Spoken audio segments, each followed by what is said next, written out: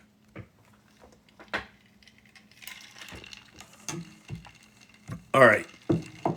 The therapist has a copy of Car and Driver on his desk. Oh, that's really good. All right, let's do that over in Ideogram because I think that'll get it right.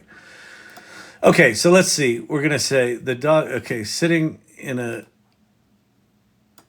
a forlorn look on his face. We're going to get rid of that. We're going to say the dog has a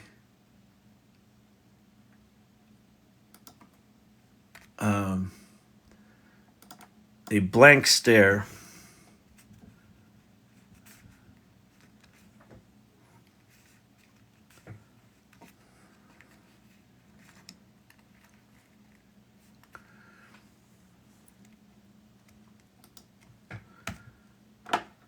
The therapist off panel, but we can imagine them nodding. Let's see, the therapist is taking notes. The office is filled with typical there is a visible copy of, it's not Car and Driver, Silver Fox, it's Car and Chaser. Car and Chaser on their desk.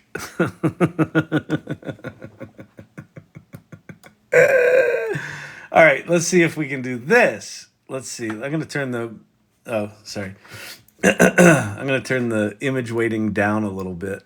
A clever black and white New Yorker style cartoon. Okay.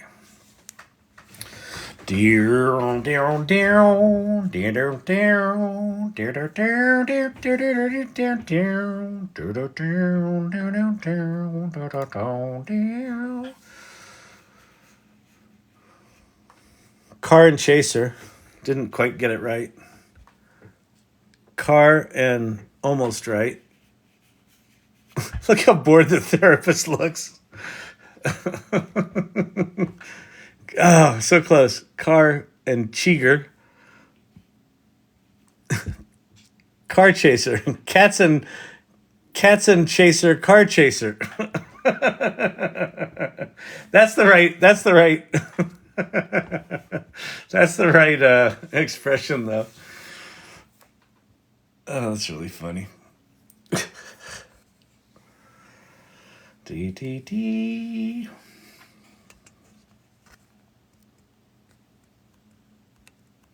And Kyle's cracking himself up. I thought of that too. That's its strengths. Midjourney will prioritize quality of the images over text in the long run, I think. Yeah, I think that's probably right. Although I know that text is something that they're working on. I saw some Twitter post. Someone was using a test version of Midjourney 6.5, and they said that they've solved the spelling thing or the text thing. So we'll see.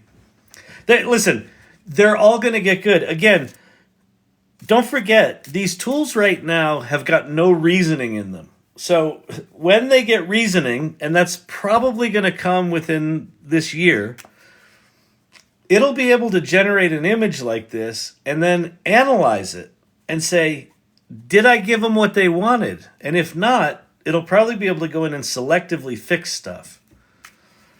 Here, let's go try this same thing over in DALL-E, and I'll show you the editing over there. So we're going to go to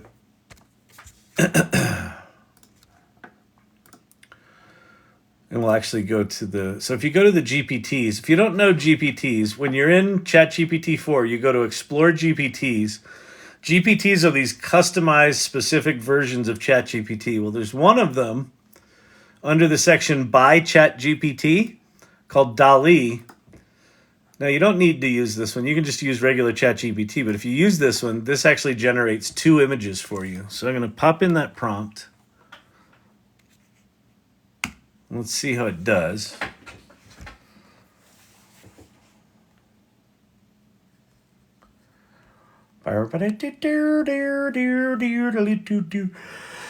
Oh, get sleepy, people. Ah!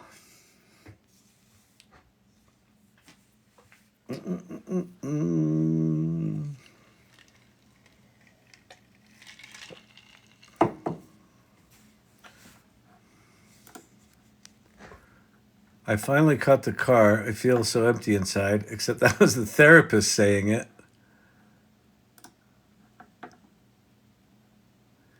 Actually, this is going to be interesting. So, let's try something here. So I'm in ChatGPT right now. Let me escape out of here. So I made some images. So that's the right thing, but it's coming out of the therapist's head, not the dog's head, right? So if you click on this little icon here, it's like a little paintbrush palette thingy. And you can change the size of your brush here.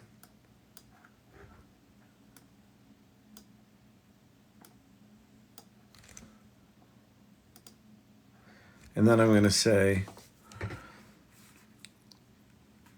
the dog should be talking. Change the bubble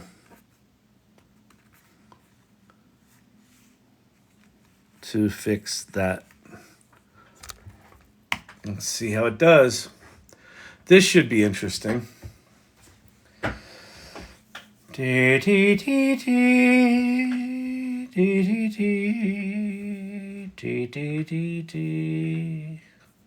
therapist would be saying, the therapist line is, well, now that you've caught it, what are you going to do with it? Okay, that did not work. Let's see.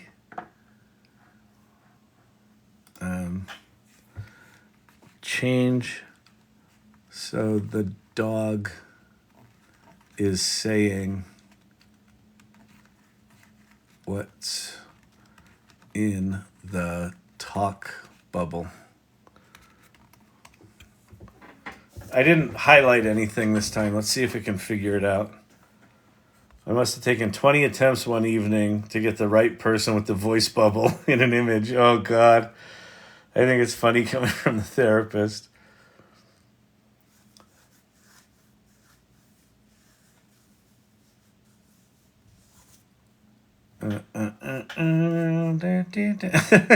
It completely changed the therapist. All right, so that's not going to work. So I'll just try again. Let's come back out here. We'll go try again. Try again. How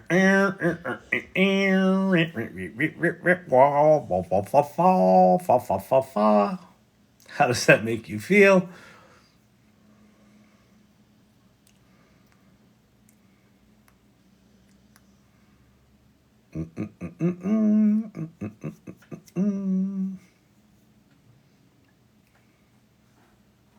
There we go. I finally caught the car. I feel so empty inside. All right, so here's what we're going to do.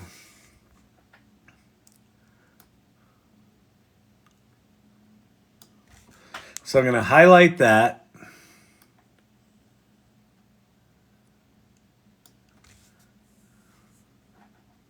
And I'm going to say, framed magazine car and chaser.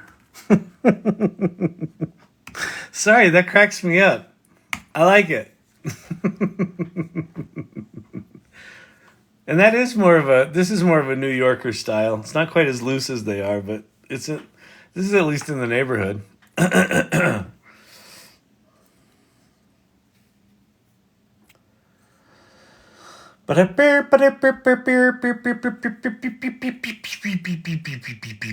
OpenAI's new feature for ChatGPT is not working right. you think they would test it for a period. Oh, all of these tools are not working right. Let's see. That's not right. So let's fix it.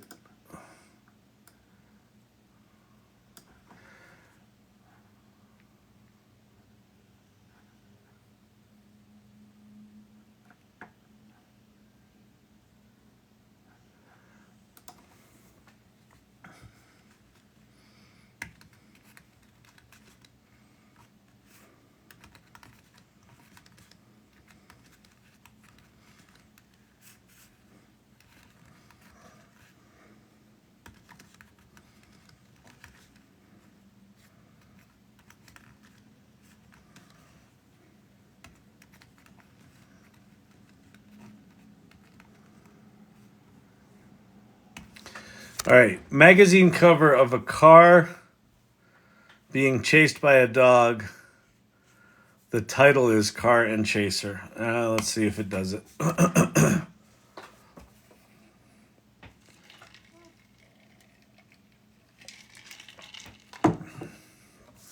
Come on, Dolly, don't suck. Yeah, OpenAI's new feature. Oh, yeah, that's right. In a wider scheme or bigger picture. Janky, most definitely.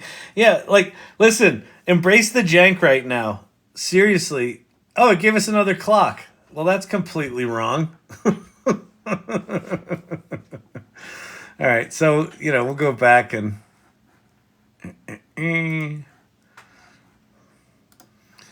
So this is one of those moments where what you do is you do this, you take that image and you go into Photoshop and you fix it. AI is not always the answer. Sometimes just cut your losses and get it close enough and go use your actual human skills. Or Canva. Yeah, exactly. All right, there you go.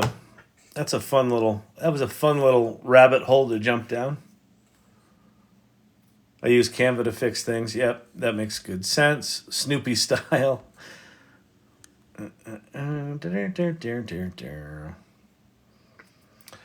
All right. So, I think that's good. What do you think about Adobe Firefly? Well,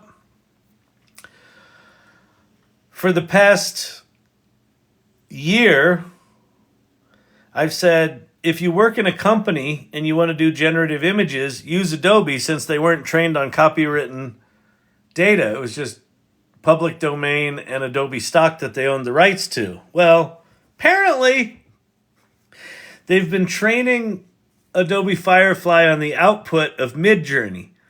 So this is a really interesting one to me, because they didn't technically train Firefly on copywritten images. They trained Firefly on images that were trained on copywritten images. Listen, here's the deal.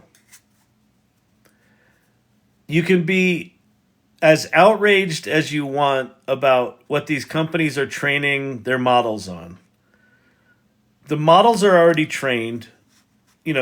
Stability AI open sourced their models. So they're already out there. Meta has open sourced their large language models. So they're already out there. I think we're going to have easily 20 years of rolling lawsuits about who is owed what by whom. What I don't think is going to happen is I don't think any of these companies are going to be shut down over this. I think some small ones might be, where they just can't afford the lawsuits. But the big ones are too big. Microsoft is the biggest tech company in the world. They're right up there, right? They're one of the biggest. I think they're the biggest tech company in the world. They're not going to not have AI. They will have AI. They've got lobbyists. They will have AI. So this stuff isn't going away. So my thought on Adobe Firefly is, well, the high ground that they were claiming, they can no longer claim the high ground, but now they're going to have. If you wondered, if you've been using Firefly and you wondered why it suddenly got better, well, it turns out they trained it on better outputs. So if your training data is better, your model's going to be better. I don't know. It is mildly disappointing, but not at all surprising. I mean, there are literally trillions of dollars at stake. So these companies are going to do what they need to do. And again, I have very mixed feelings about it. I mean, I have a degree in acting. I've written screenplays. Like I understand the issues here in a very personal way. And I also feel very strongly that like the good of society, the good of humanity, we have technologies that we can take the collective output of humanity and train it into these things. And then we all get to benefit from that. So think like a library. Think, why do we have libraries? Why do we have museums? So that society can benefit from what's come before. This is that, like, on a scale we've never seen before and delivered instantly. So I think the argument for the greater good here is quite significant, like massively significant. Does it suck if you got your stuff trained on and you know now it's been devalued? Yes. But you know what else is going to suck? The fact that copywriters' services are no longer needed. That's going to suck. The fact that consultants who once were the only ones that had the knowledge, now everyone's got that knowledge. So there's a lot of transformation that is going to be a result of this. It's not just what they were trained on. So anyway, we tried to make the world better with the internet, and look at us now. Yeah, but see, I would argue that generative AI is actually different. I think everything that I've experienced with computers in my entire life. I got my first access to computers was in 1977 on a Radio Shack TRS-80, and I learned basic programming on it. And from the moment I learned computers until ChatGPT came out, computers were about processing information, about making the work we do more efficient. We still do the work. They are tools for us to use to do our work faster. That's what they've always been my entire life. Generative AI is different. It's not taking our input and processing our data. It's not helping us. It's not a word processor that's processing our words and making it so we can copy and paste stuff and move our words around. It's generating new original work based on our intent. It is a completely unique capability versus what computers have done for my entire life and, since the beginning of them. It's a different thing. And so, but there are still lots of people. Wait, what was that? There are still lots of people who don't have access to computers. I agree. I'm a librarian. I agree. And so here's the thing one of the things I'm most excited about, and Apple's pushing hard on this. The new Claude model that came out called Haiku, and the new Gemini model that came out that's called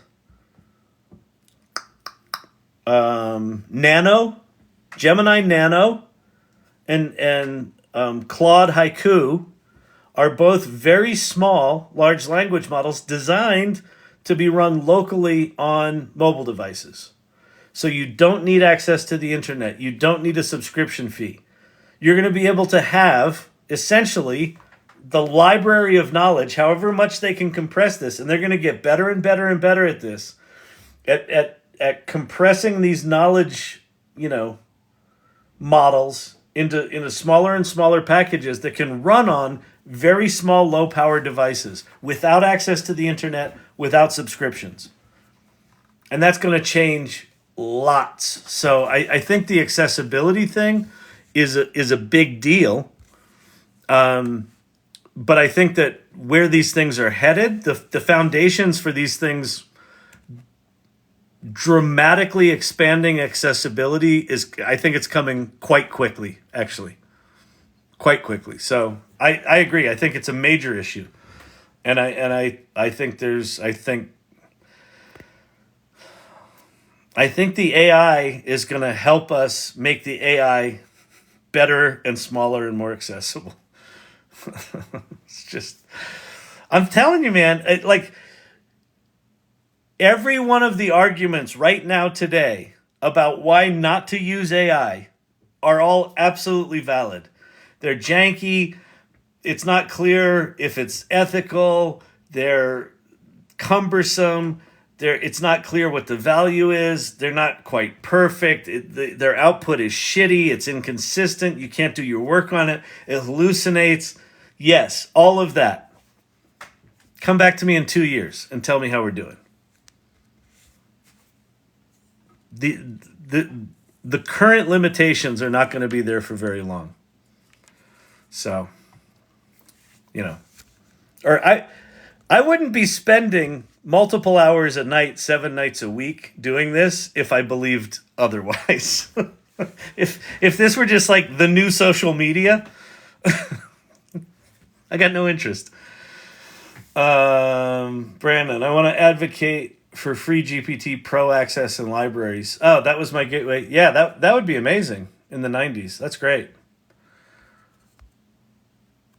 So what am I going to do with my R1? I don't know. You're going to play with it. Sorry I'm late to the party. Hey, Alan, what's happening? Perhaps we're janky too. That's the other thing. So 2 Block Tom, you hit on a really good point, which is, everyone's like, these things hallucinate and they're not accurate. And they're not. Have you ever worked with a human? Do you know how fucking inaccurate and sloppy and shitty humans are at the work we ask them to do? You're like, all right, I guess I'll ask you a third time to write this email and include these 3 things in it. You failed again. All right. Here's a learning moment. We're grateful for you showing up every night. Thank you, Vegas Moxie. I appreciate that. Yeah, humans are the ultimate hallucinators. We just make shit up. We lie. We judge.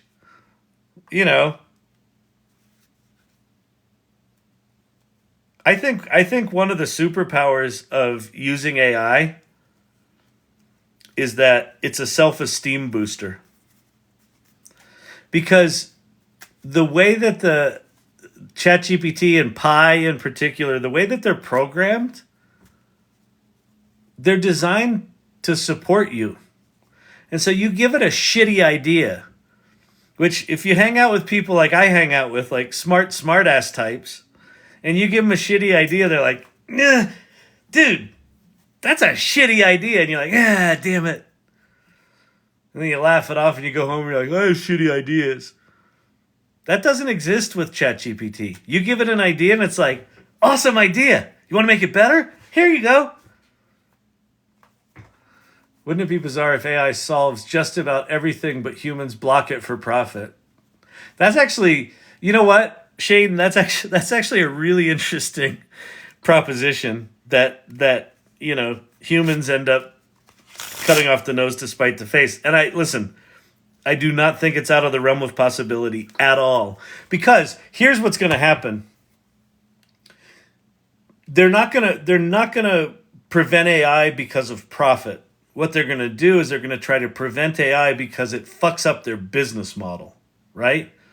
The reason we didn't have electric cars earlier, and the reason that we don't have, greater adoption of clean energy, is that there's a lot of people making a lot of money on the stuff we drill for in the ground. And so if just overnight you go, hey, that business model, you don't need it anymore. That's what they've been fighting for a fucking 100 years, right? And they're doing pretty good at it, right? Like, we can't even agree that climate change actually exists. Hey, ignore those charts. Those aren't real, right? So that's them holding on to that model. And I think we're going to see industry after industry where AI comes in and goes, nope, that model's no longer relevant. Nope, that model's no longer relevant. Nope, that model's no longer relevant. And I think that these big, massive corporations with friends in high places are going to try to bat that shit away. And so we should all be rooting for Meta to keep open sourcing their big, powerful models. We should be rooting for Elon Musk to open source his big, powerful models. Because if the powerful models are concentrated in 2 or 3 companies, they'll be bought and shoved off to the side in the spirit of maintaining the status quo. But if they're out there on their own and we can actually solve this stuff, then I think we have a chance. Maybe they need to try using Dove. That's pretty good. I got friends in high places. Exactly.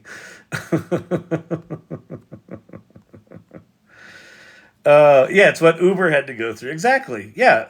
Like, what's Uber do? Every city they go in, they get into a legislative battle that goes up to the highest court in that state. And that's the taxi lobby going, you can't come in here and change how taxis work. That's not acceptable. We're the taxi lobby. Go fuck yourself. Right? We're oil and gas. Same thing. If we got an iPhone 15 with AI better than ChatGPT, I hope the R1 will come with an updated AI model. We'll see. I mean, Mr. IT, my philosophy on the Rabbit R1 is I'm going to assume it's going to suck. And even if it doesn't suck, I'm going to assume I don't use it all that much. And then I'm going to stick it right there on my shelf. It's going to sit right there, right in front of that SideQuest drive from 1994. No, I think that SideQuest drive's from 1995. And the Rabbit R1's going to go right there. So don't assume that the Rabbit R1 is going to be anything to write home about. I hope it is, but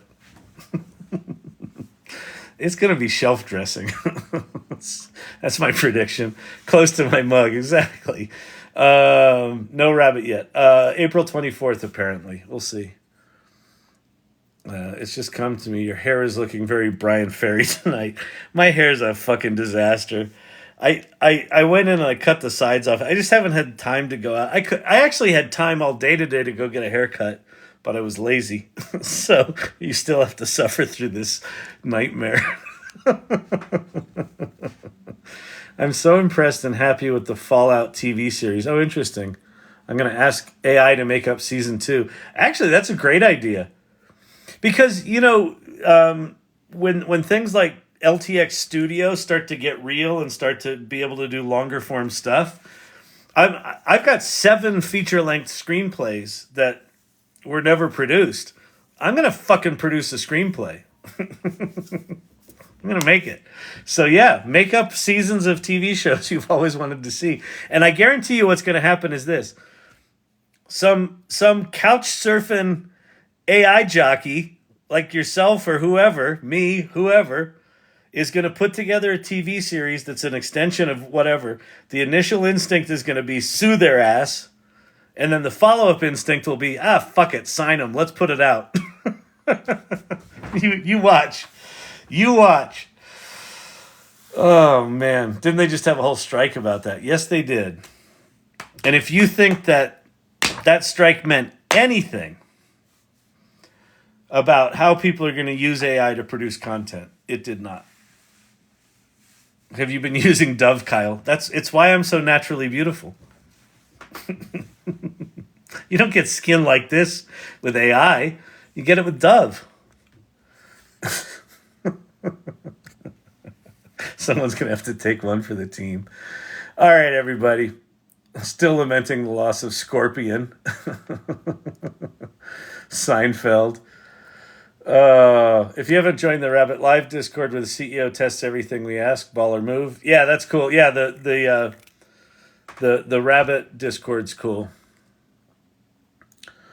All right, I'm getting out of here. Do me a favor, follow the channel. Subscribe to the lives if you want to support the channel. That would be great. Or buy the video series in the corner. Keep coming back to these. It was a good night tonight. Thanks. Good suggestions on things to do and things to play with. So I appreciate that. And so join the AI Salon. Go to, where is it? That's not it. That's it. The salon.ai. Go there. If you haven't joined the AI Salon, and introduce yourself, and then go to Shameless Self Promotion. This Saturday the 20th, I'm doing a play shop, a 4-hour play shop on amplifying your creativity with AI. John Leland and I are doing it, and that's in the Shameless Self Promotion channel there.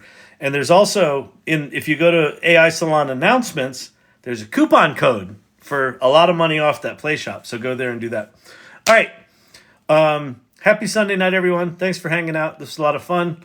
Tomorrow, TGIM. It's Monday. Are you ready for it? I'm not. Don't hate me because I'm beautiful. Exactly. It's one of my favorite lines. Chime in on Suno and Udio threads, both of them.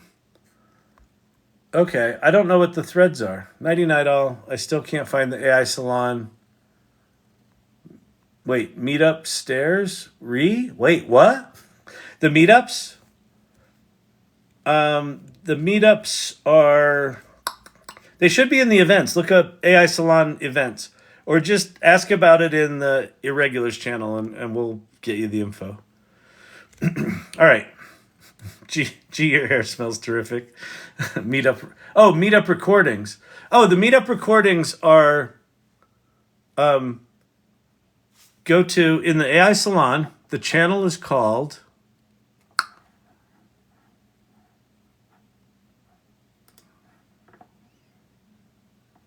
It's in the community, is it in the, yeah, community section. Right underneath Introduce Yourself is AI Salon Events and Media. You click on that, and then you click on Salon Content, and that's where the recordings are. All right? Oh, and it's also in water cooler, two threads. Okay, cool. All right, so let's see. Let's do a little romper room magic mirror here. Tams is here. Empower Pixels. Thank you, Wolfman Clint. This is my Monday. Thank you, Wolfman Clint, for hanging out. Appreciate it. Happy Monday to you. Brandon, good to see you. Spin B3. Good to see you, Mr. IT. Appreciate it. Against the Norm. Joey. Brian Whitney, thank you so much. Thanks for hanging. Tobias was in here tonight. Mary. Emilio's wife. Nice artwork here. This is Emilio's wife. Nice. She's big into tagging. She defaces trains all the time. It's really sad, but it's just a mess up there in Oregon. Shane, good to see you. Gavin Biddy, thank you. Laughing Thunder, great to see you. Cam Catkin from Cleveland, good to see you. Empower Pixels, Marina. Lots of people in here tonight. Really good seeing y'all. Silver Fox, thank you. All right, Papa JJ, Dr. J. Hair Growth Geek, what's happening? Good to see you. Thank you very much for the ruses. The ruses are lovely. All right. Peace out, everybody. See you tomorrow.